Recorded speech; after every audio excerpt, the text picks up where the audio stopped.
The more a person was not properly loved by their parents in their childhood, the more likely they are to develop a strong dependence on those who bring them pain as they grow up. Because they don't know what the right love is, and they haven't experienced what real love is like, they will mistakenly think that the way they were not treated well by their parents in their childhood is love. In psychology, there is a term called traumatic repetition, which refers to the phenomenon where if a person has experienced some traumatic events in childhood and does not have the ability to resolve or resist them, their self-growth will stagnate at that stage. Then, in their subsequent life and all relationships, they will unconsciously repeat certain past behaviors and emotions, trying to find resolution and satisfaction from them. For example, if a child's parents are controlling, often suppressing and ignoring his feelings and emotions, and teaching him to be obedient and listen, otherwise they won't love him.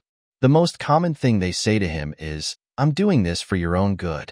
So, a child who grows up in this environment will have his thinking and action abilities stripped away, and will come to believe that dominance and control are expressions of love for someone. Moreover, when he grows up and enters into an intimate relationship, he will naturally be attracted to those who like to suppress and control him, and he can only accept this way of expressing love.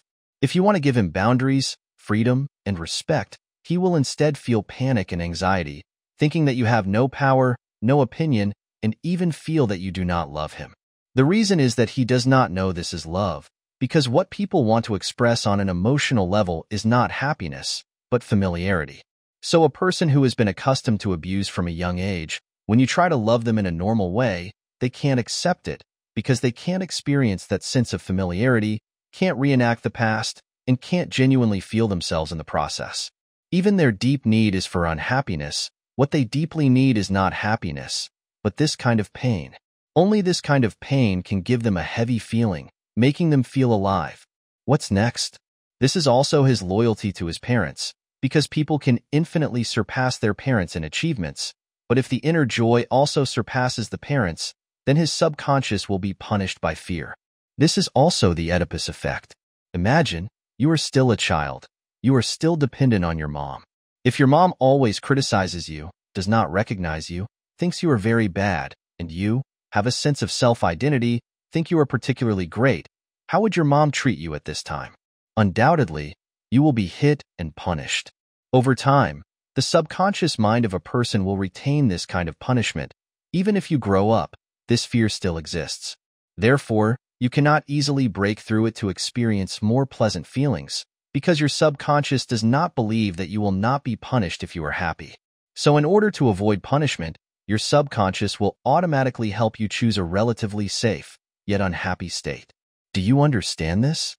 People who have had a painful experience in their hearts, if they cannot learn to integrate their past traumas, those things that have been suppressed by them, are destined to become current experiences again, replaying over and over in their lives.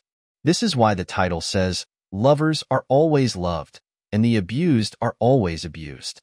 It is because the direction of each of our destinies is not determined by the knowledge and cognition in our brains, but by the traumatic experiences in our subconscious. Where there is pain, there is inevitably a reenactment of childhood trauma. To break this cycle, first, you need to recognize what you are repeating, which you can do through reflection and self-observation. The next step is to break away from an old relationship pattern.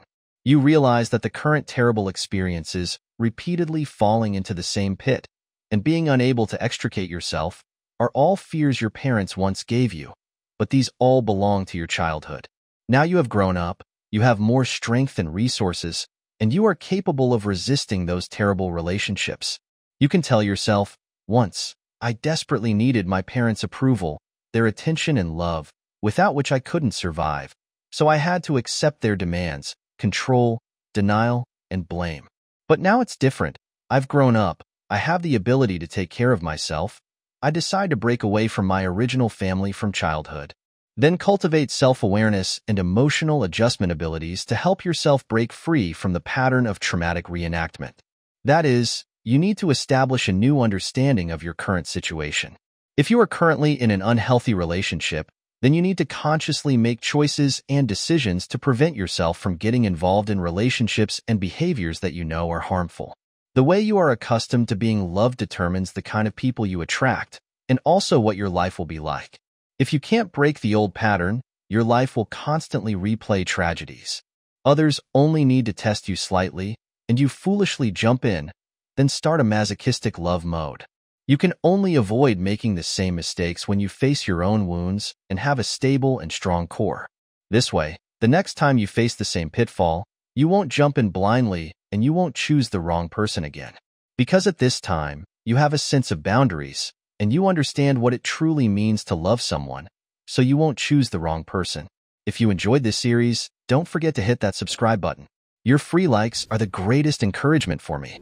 Thanks for watching, and see you in the next video.